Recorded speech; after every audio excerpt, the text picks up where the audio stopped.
Grönin Mikalle tappio. Ei auta. 46-29.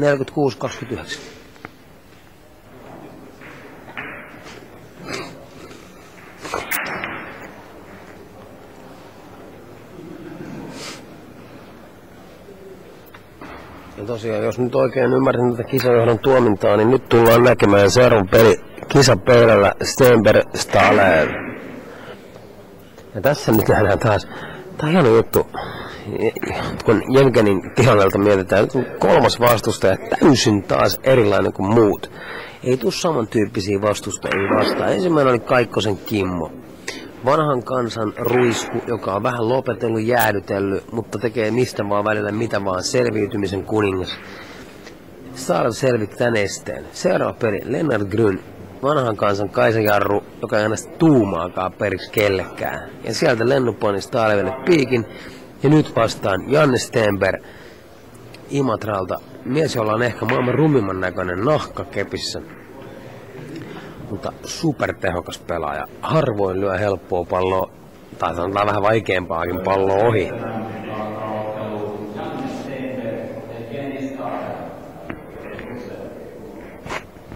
No niin, täältä kysellään saako teidejä kuvaa. Eli pyritään teidejä laittaa kuvia jossain välissä. Teidähän on koko Helsingin suosikki näissä kisoissa. Ilman muuta. Oikeastaan koko pääkaupunkiseudun oikeastaan.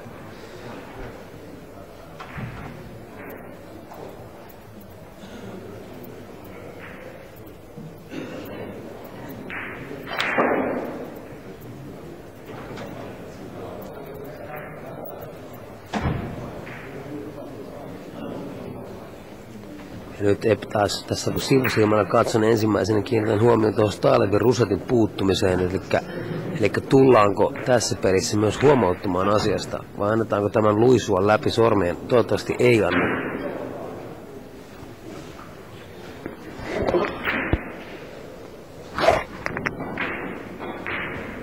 Jipe.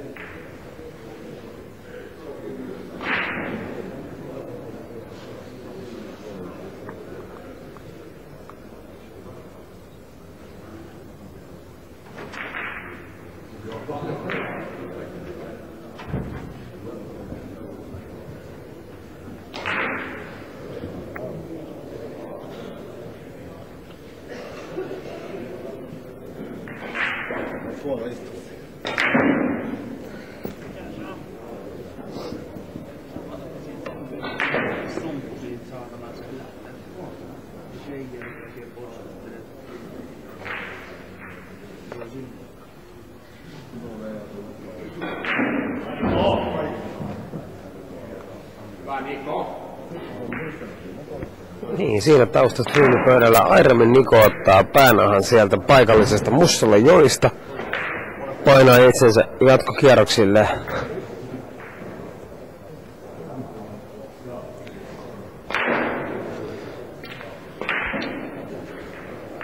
Tässä kun katsotaan lämmittelyä Stahl Stenberg-pelistä, niin musta hieno nähdä, että katsokaa tätä Jevgenin tekniikkaa. Näyttää tossa ei ole mitään järkeä, mutta ehkä pehmein lyönti mitä on kellään näissä kisoissa. Näyttää, että siinä ei haittaa vaikka vähän töröittää reiteä kepillä. Silti se menee. Myönnän, mä olen ehkä jopa itse pienimuotoinen Stahl-fani. Mutta katsokaa tätä lyöntiä. On se pehmeä. Näyttää hirveältä raivarilta, mutta lähtee todella herkästi. Mutta nyt täytyy sanoa, että nyt on muuten Jevgenilläkin vastassa sitten semmonen kultarannen poika tuolta Imatran puolelta. Tämä mies taitaa kaikki lajit. On golfissa todella taitava, pelaa alle, jos se nyt väärin vaihtaa, alle 5 händerillä golfia. Pelaa Kaisaa tosi hyvin, pelaa snookeria hyvin. Pelaa kaikkea hyvin.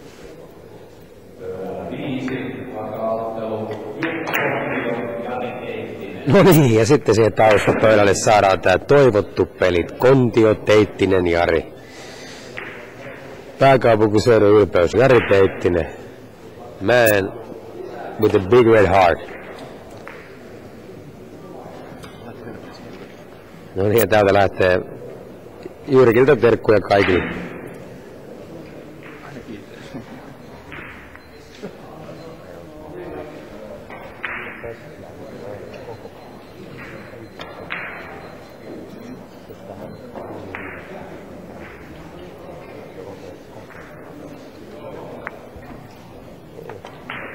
Kiva, että tässä selosti. Jalat ihan. Anna Rogi. Huukataan nyt sulla mun rikkuuta.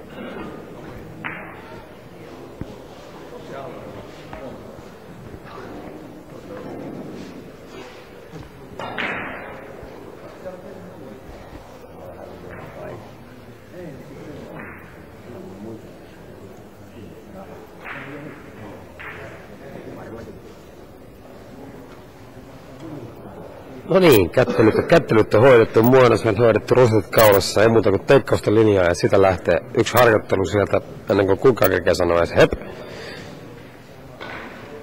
Nyt etsitään missä on Jari Teittinen. Ei näy, ei kuulu.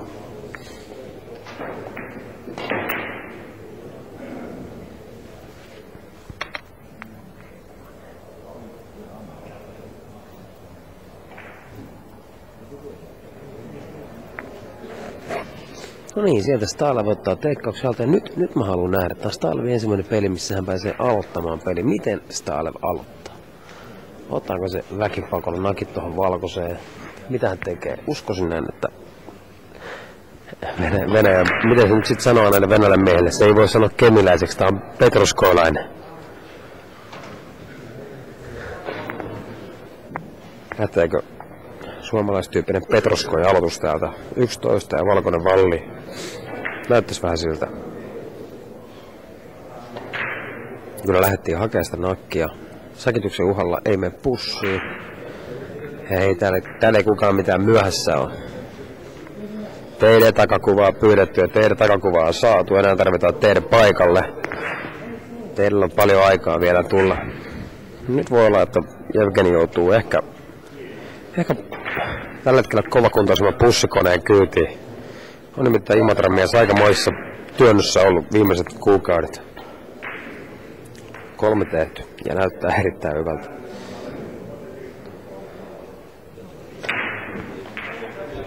Sinne ne menee. Kyllä on Stenberg vakuuttavassa lyönnissä. Ja vaikka tuo paita onkin vähän tommonen.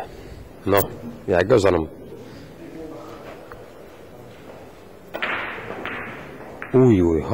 Harmittava ohilyönti. Minkälainen, kyllä tulee muuten epäonninen kilkki tuohon valkoisen. Sieltä se keltainen purjehtii tänne kulmapussille ja 6-0 tilanne vaihtuukin vähän, voisiko sanoa taka-ajan paikkaa, jos tää menee.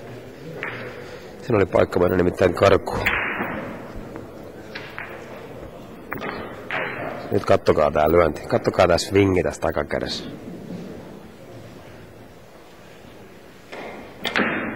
Ei lähtenyt swingillä, jonka takia se välttämättä just meekään. Eli lyönti jäi mun mielestä vähän kesken. Turha mun on arvostellut täällä mitään, mutta näytti vähän, että jäi vähän lyöntivaiheeseen. Ei uskallettu laittaa ihan huolen prässiä siihen. Minkä takia se keltainen jää vähän vaiheeseen. Ei mene siitä takapiikistä tarpeeksi syvälle. Ja siellä tulee välitön rokotus. Oma jää tonne harmittavasti vähän alas. Yritti siinä nostaa tonne keskemmälle pöytää omaa, mutta pussiin kuitenkin.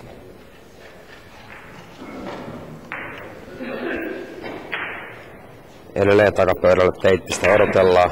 Kontsa siellä reenaa on pää märkänä.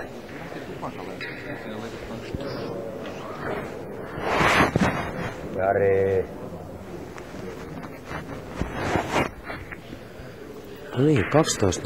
Peli alkoi aika rivakasti. Tässä ei ole paljon nyydäydy. Tässä hyökätään tässä pelissä näköjään. Mä en tiedä, onko molemmat saanut joku hyökkäys ruiskeen yöllä jossain sängyssä salaa joltain piikin.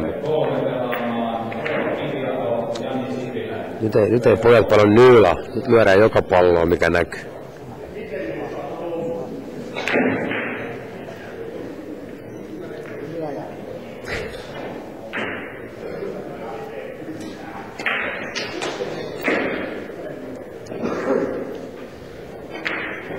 Me kaikki suomalaiset, me tiedetään Stenbergin pelityyli, siinä ei paljon peruutella. Aina kun näkyy pallon, niin sitä lyödään käytännössä katsoen, jos ei se ihan upporikas rutiköyhä tilanne ole. Ja nyt me myös kahden pelin opastuksella tiedetään Jevgenin pelityyli, eli otetaan aika turvapellisesti. Lähteekö Jevgeni mukaan tuohon säkittämisintoiluun vai ottaako hän tämmöisen peruutteluvaiheen, eli annetaan se kaveri lyödä tuolta pidemmältä ja katsellaan, siirrellään mestä valkoista ja otetaan ne marjat sieltä. Mutta tässä on se aspekti, mitä välttämättä Stalevi ei tiedä, on se, että Stenberg on myös erittäin kärsivällinen pelaaja, jaksaa odotella ja katsella, miten tilanne kehittyy. Ei ole semmoinen niin pakkohyökkääjä maineessa oleva kaveri.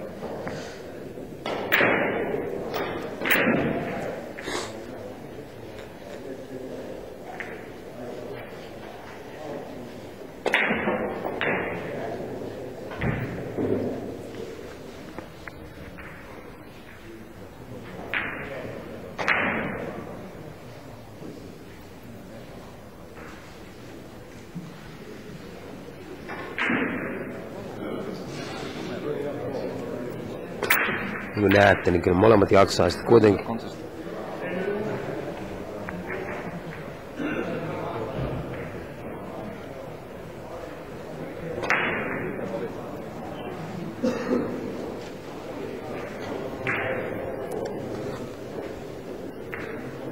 Nyt on valkoinen. Me yritettiin kulmapussia asti ja nyt tässä on se paikka, että jos Jevgen haluaa, niin keltainen keskelle on alla, mutta katsokaa, ei tsiikaakaan sitä keltaista, suoraan valkoista pois. Ja nyt lyö niin sanotun fiksustellin nylpyn, eli oma sinne punaisen taakse, ei näy suoraan se valkoinen.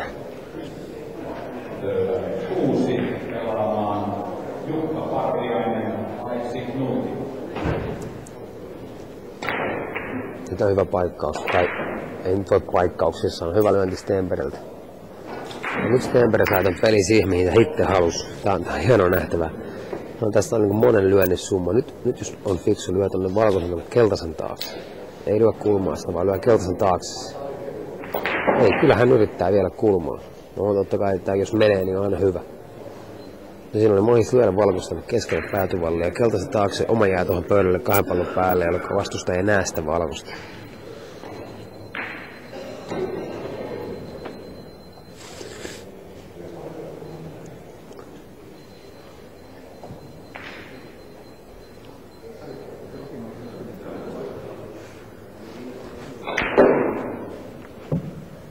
Ja nyt mä oon tolle taustapöydälle Teittisen Jarillekin saatu tuo yksivärinen kauluspaita päälle.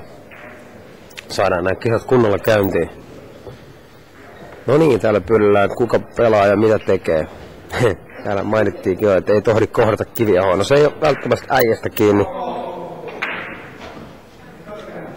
Tilanteiden päivitystä pyydeltiin. Lyödään täältä pöydät läpi. Petri Asikainen ja Kim Auvinen. Pöytä 1, 26-30 Kimille. Pöytä 2, Kim Laine, Kajasaari, Simo, 34-44 Simolle. Table 3, Kiviaho, Sipiläinen lukee täällä 0-0.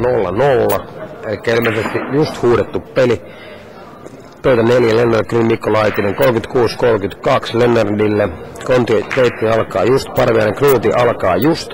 Stenberg Stalevi meidän striimipöytä 12-0. Pesola Karttunen 26-22. Ja sitten lisäksi pöytä 9 on Janne Pekkola, Harri Riikonen ja tilanne siellä on 56-12 Pekkolalle.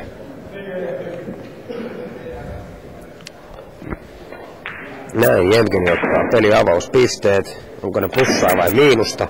Kyllä ne on plussaa vielä. Ja nyt katsotaan, lyökö tätä punaista. Siellä on kaverilla taas hyvä keltainen alla. Kyllä, nyt lähtee. On pillipallo. Yritetäänkö isommalla pallolla? Niin kuin näette, nyt näytti, voipa sanoa, että näytti vähän välinpitämättömältä lyönniltä. Tämmöistä ei ole nähty näissä kisoissa vielä Jevgenin lyövän. Eli lyöntiä, mikä ei niin sanotusti nappaa. Ainakin näytti siltä.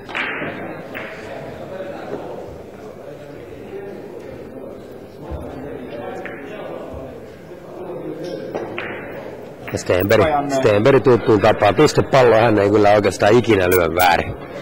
Silloin kun oma vähänkään hyvin alla. Eli tässä nähdään, Stenbergin rutiini on kauhea. Ei juuri pelaile, ei juuri harjoittele. Mutta kun se numerolappu ryntää ja pallot pisteelle, niin kyllä ne menee.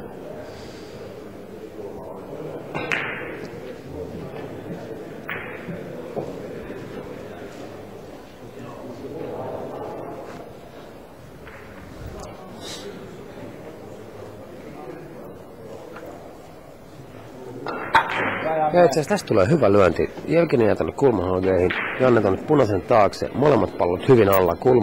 Kulmaan ja kulmaan, punainen ja keltainen. Ehkä nyt oikeastaan Jevgenin ainut mahdollisuus tästä on joko lyödä punaisen kyydillä valkoista pois tuonne päätyvallin päätyyn. Kaikki käy, kunhan se jää tonne pitkälle. Tai sitten luottaa siihen, että esimerkiksi tuo pistekeltainen ei mene ja löydä punainen pois alta. Hän maalaa punaisen kyydillä valkoinen yksi palli kulmaan.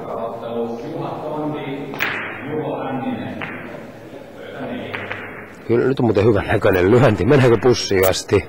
Ei mene, kireäksi vääntyy. Mutta ajo asiansa. Punainen pois pöydältä, kaveri pois ja itse keltaisen päälle. Hyvä lyönti. Tilanne siis Stenberg 24, Stahlevi 6.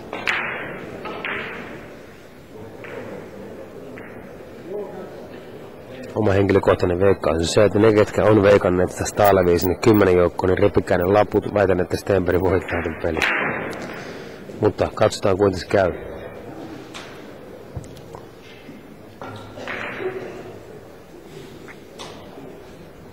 Tässä on semmoista pientä ensimakua, että tässä on mahdollisuuksia huhupuheiden perusteella, että me saamme 2 vuoden päästä MM-kilpailut Kaisassa Pietariin, mikä olisi ehkä tälle lajille isoin harppaus eteenpäin forever. Sinne tulisi, väitän, että silloin olisi mahdollista, että Suomi ei olekaan enää superenemmistö niissä kisoissa, vaan siellä on pöytiä, siellä on paikkoja, missä on 70, 60, 10 aikaista pöytää samassa salissa, jotenka ihan sama ketä tulee, kuinka paljon tulee ja mahutaan pelaamaan. Ja sieltä taustastriimiltä Teittinen painaa vanhasta muistista keltaista kulmaa.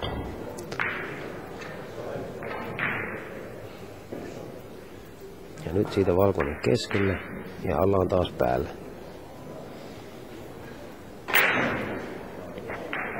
Ui, nyt tulee iso ohilyönti. Ei ollut pelkästään 2 pistettä toi ohilyönti, se oli enemmän. Siinä oli niin kuin näette, niin keltainen pussi, punaisen nakki heti tuloillaan. Ehkä vähintään 14 pisteen ohilyönti. Se voi olla merkittävää näissä alkupeleissä.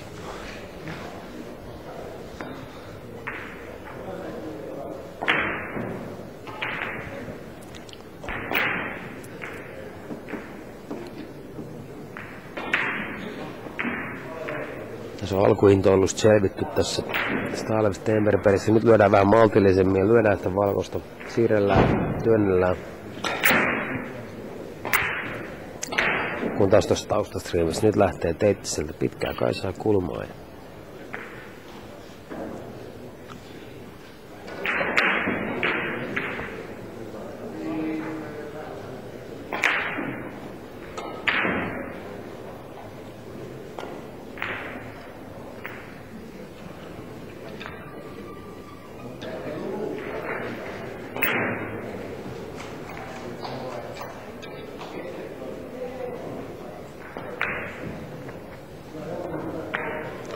Niin näette, niin Stahlev otti tämmöisen pallon niin teolle. Hän tähtäsi tätä palloa.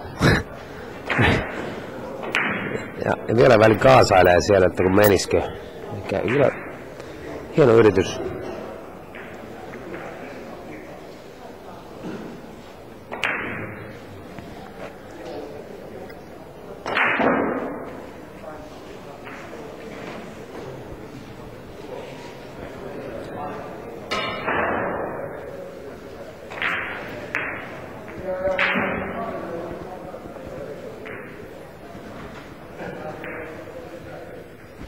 Jos toi punainen jää tuohon väliin, niin olisi Stenbergiltä hyvä lyönti.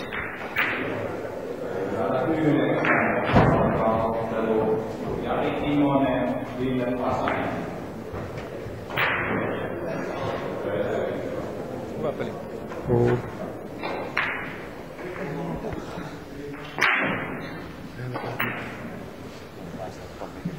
Ei me mitään sanottu.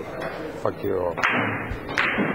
No niin, nyt siitä erittäin hyvä nylppy ja Stenberg tyytyy siirtää oman. Tämä on itse asiassa hyvä siirto. Siinä on nyt on niin kuin kaikki pallot alla, mikäli toi keltainen näkyy. Jevgeni maalaa välittömästi tuosta kyydin kulmaa. Ja tää on hienoa, hän tähtää kaikki nämä pallot ja gaasaa loppuun asti nämä lyönnit. Ne on kaikki tuo kulmahaageissa. Kyllä niinku näihinkin keskitytään. Se on monen kaisapäivän ongelma. Se on kyllä tätä valkoista, niin painetaan vähän pikku pystyselällä sitä, että ei sillä niin väliä, kun se lähtee poistusta. Takapöydä striimissä Teittesi Jarilta erittäin hieno 9 pistettä sieltä. Ja on se Jarikin valmistautunut näihin kisoihin. Ainakin osti uuden paide, jos ei muuta.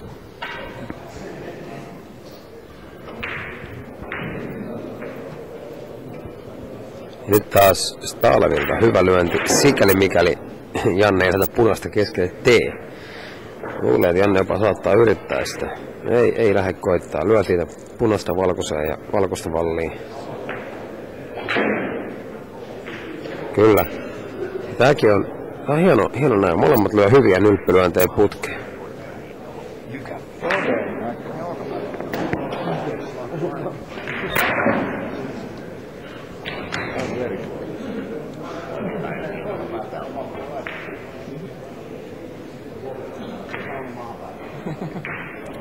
No nyt tulee vähän heikompi lyönti sieltä.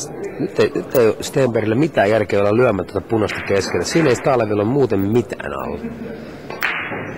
Nyt on Stenbergillä ilmainen punainen ja jos saisi tuohon pokettiin vielä nakit, niin se olisi vielä pläjäys kaiken päälle. No, ilmainen koitos, mutta ohi.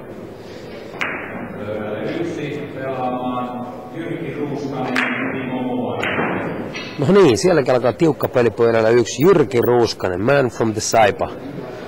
Ja Timo Muonen. Man of the Saipa. Hyvin pelejä käynnissä. Hobittila vastaan Pasonen ja Saipa vastaan Mikkeli kautta Espoo.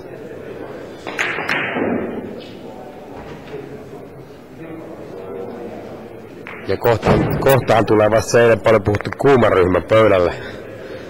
Ja tää on vasta tällaista leikkiä.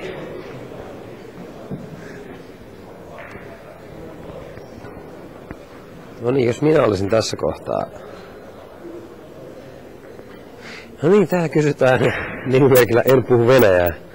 Mitä se Stalev tarinoi siinä Billiard School Tube-pätkässä, jonka oli opannut näistä karkealoista. En ole kuullut kyllä sanankaan tämmöistä pätkästä, mutta täytyy tää kyllä tsiigaa ja kysästä vähän paikan päällä. Miksei jopa itse Eugeniltä, että mitä oot sinne höpötellyt?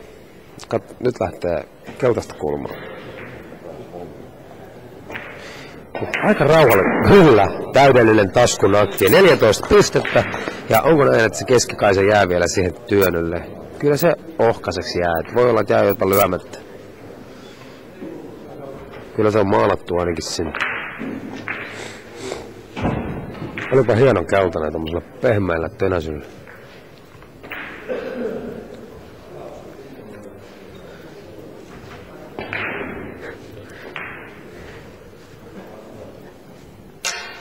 Ouch. Siinä vähän kiksaa niin sanotusti. Keppi, ei pää. Tulee ihan hyvä safety.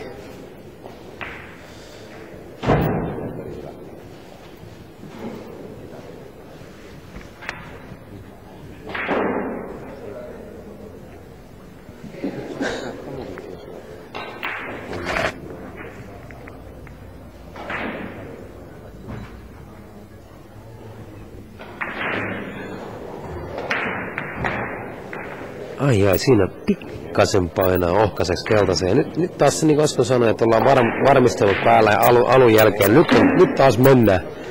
Nyt hyökätään vuoron perään. Ja nyt olen väitän on 100 varmaa, että veli venäläinen painaa tästä Kaisaa kulmaa. Mutta lähteekö ottaa pikkasen annen nakkiin tuohon valkoiseen, mikä on kuitenkin reikäpallo. Elikkä tästä meillä lyödä vaan kutonen tästä Kaisen päälle. Siitä Kaisen keskelle, valkoinen keskelle, Kaisen keskelle. Se olisi 20 hetkessä. Katsotaan. Ei, kyllä painaa sieltä pussin. Tuleeko se siihen Kaisa keskiselle? Vai pitääkö turvautua valkoiseen? Luulen, että valkoiseen mennään. Se...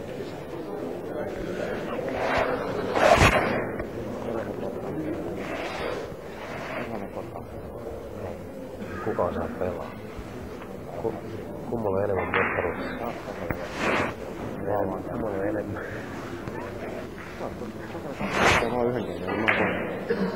Jos mukaan vähemmän. No niin, siinä valkoinen pussiin. Pienellä sisäsivulla lähdettiin vielä lyömään sitä. Nyt en ihan tiedä, siinä vähän hipisteltiin jopa siinä lyönnissä. Nyt otetaan reippaalla keskellä tuonne sivuvallin viereiseen punaiseen päätyvallin kautta nakki. Niin siinä on mahis saada myös toi kolmospallo peliin. Nyt siis taulussa 28 pistettä. Jos tästä tulee 12, se on 40. Pitää tietysti mennä tän pallon. Asettelee kyllä itseänsä moneen kertaan tuohon lyöntiin. Ja työntämällä 12 ja nyt on muuten hieno lyönti. Kyllä. On muuten hieno lyönti. Siinä hallitulla nakilla punaista itselleen tuonne kulmaan. Ja 40 pistettä taulussa. Tästähän voidaan mennä vaikka päätyy asti. Ei sitä tiedä.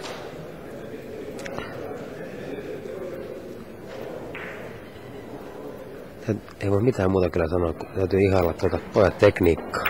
Tossa on jotain todella hienoa.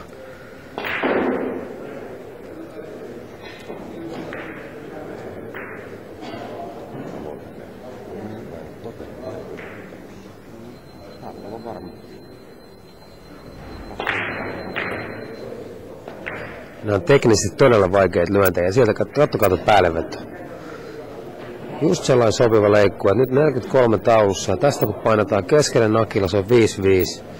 Ja silloin se yksi keltainen riittää.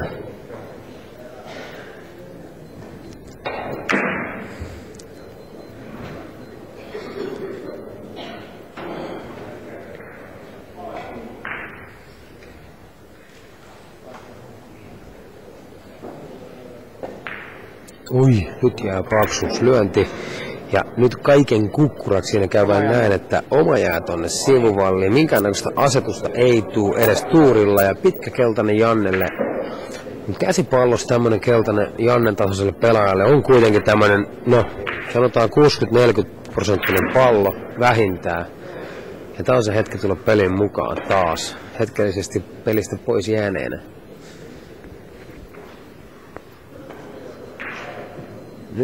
Nyt ei mene. Ja oma tulee tuohon keskipussille. Tuleeko? No kyllä siinä on, mutta ohkainen se on kyllä.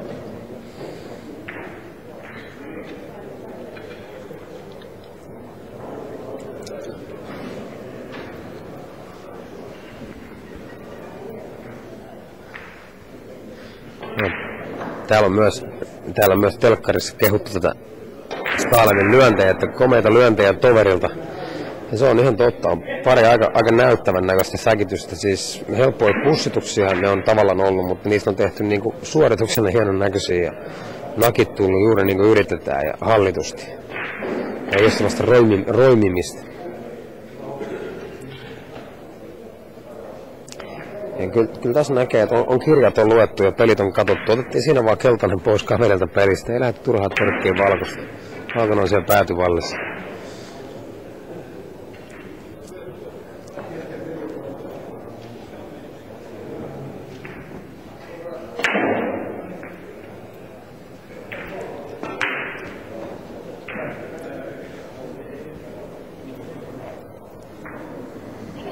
Kontio Teittinen pelissä tilanne 0-21. Teide johtaa.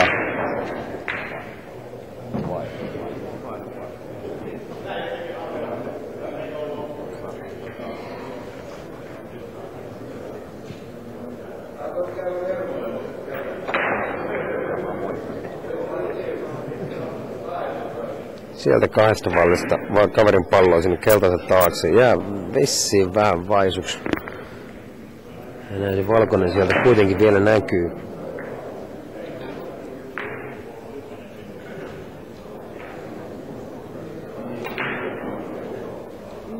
Ui, siellä se on niin sanotusti nielussa.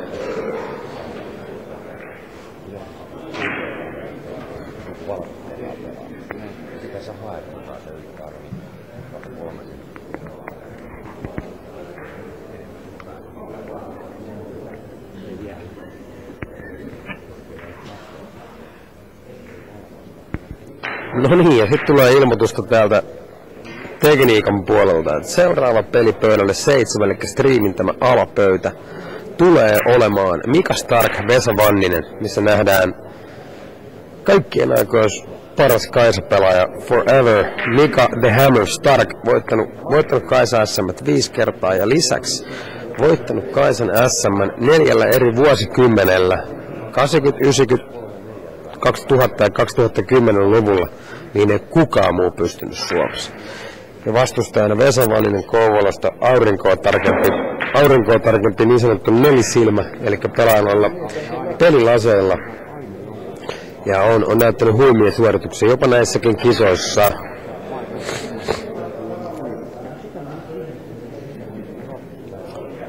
Tässä pitää muistaa, että näissä kisoissa on ihan omat paineet näissä peleissä. Täällä on muun muassa Starkki ollut 2 kertaa 2 pelistä niin rangaistuskisoissa, missä harvemmin Starkin poikaa nähdään.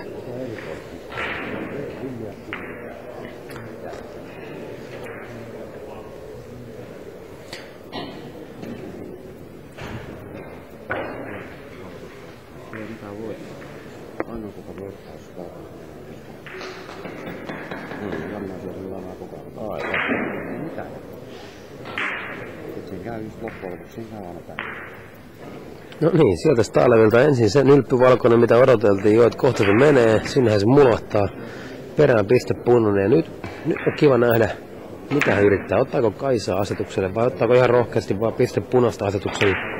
Kyllä ottaisi piste punaista asetukselle. Miltä näyttää vähän kovalta mun silmää. Mun silmää siellä Janne käy vähän koputtelee, että tule vaan.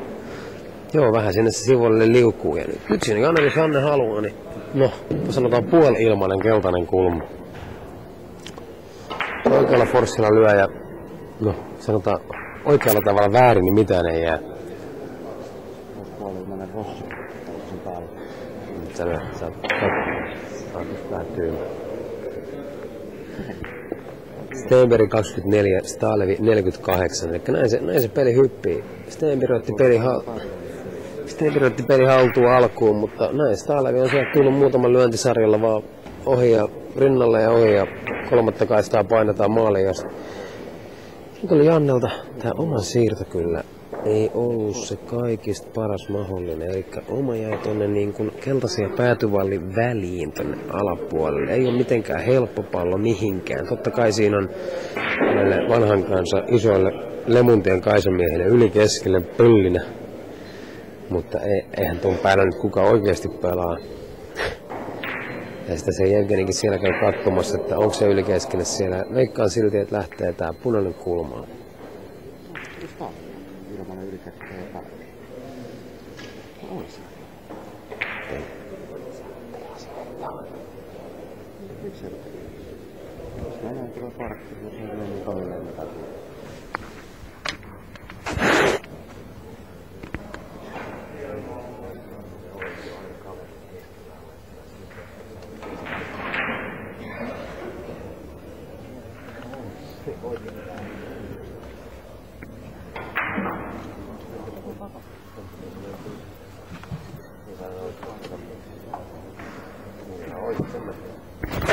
No niin, väittelyt sikseen ja nyt tulee Stenbergiltä sitten vähän parempi lyönti edelliseen nähden ja lyö sen Jevgenille punaisen taakse, mutta tosin tässä on tilanne se, että punaista siirtämällä kaverille ei taaskaan ole mitään. Ja näin luultavasti tässä tulee käymään, eli työnnetään punainen vähän sivumpaa ja lähti aika reippaalla työntää punaista tuonne päätyvallin puolelle. On kyllä, tääkin oli hallittu lyönti. Kaisa lähemmäs päätyvallia ja peliä jäi.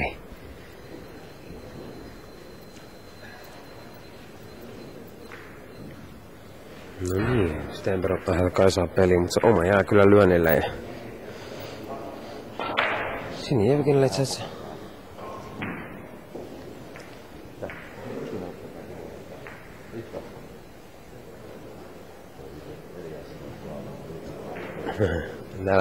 Täällä pannaan selostajalle jauhoja suuhun, että eipäs keulita, Antti on kaikkea oikein pelaaja. Itse väitän, että myös Tarkin Mika on huomattavasti parempi. Sori vaan, rest in peace.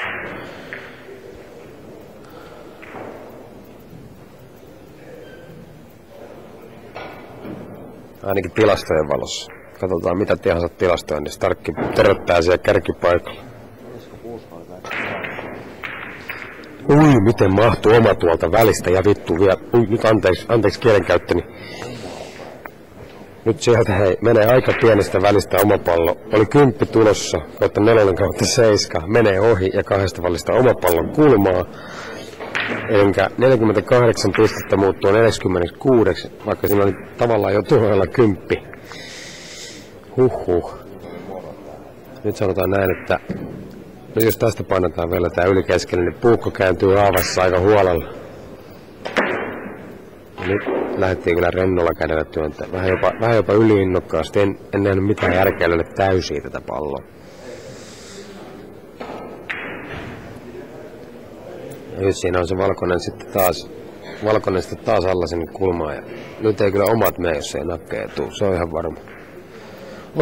Olipahan oma pallo äsken. No niin, Jevgeni muistaa jo säännötkin, eli jalka ei saa mennä tosta yli.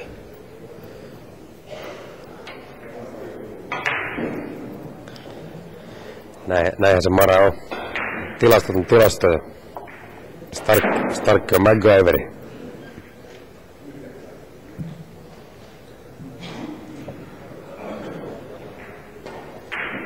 On se vaan tarkka kaveri. Siitä 10. Ja on punainen siinä kulmapussille. On kyllä hienoja lyöntejä. 56 pistettä taulussa. Pelkkä punainen ei riitä. Osumat on keltaiseen, niin se riittää pussituksella. Tai sitten ton keskipunaisen päälle. Eli varmaan puolella ollaan. Ja pussi ei tuo osumaan, mutta se oma jää tuohon keskelle pöytään. Ei riitä vielä. Siellä otetaan välikättelyitä. Näköjään joku halusi valokuvaa, otettiin välikättelyt siinä. Yleisesti joku on... No niin, nyt täällä vähän huudellaan ja nauriskellaan. Siinä ilmeisesti Janne halusi valokuvaa yhdessä Jevgenin kanssa, joku on kerkeä. Ja keskitytään peliin. Elikkä 59 pistettä.